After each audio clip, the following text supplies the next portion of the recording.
আসসালামু আলাইকুম এভরিওয়ান, কেমন আছেন সবাই?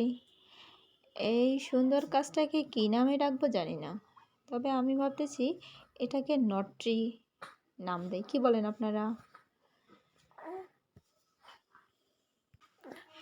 এখানে যে গাছের মতো দেখতেছেন, এটাতে আমি সেদ্ধ জলপাই কালার দিয়ে গাছের কাজটা কমপ্লিট করেছি। আর যে ফুলগুলো দেখতেছেন সেখানে আমি অরেঞ্জ কালার আর ইয়েলো কালার দুইটা কালার একসঙ্গে করে একটা শেড আকারে ফুলের কাজগুলো কমপ্লিট করেছি।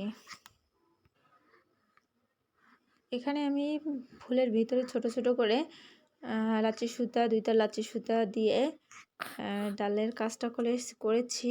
আপনারা চাইলে একটা লাচি সুতা দিয়েও করতে পারেন।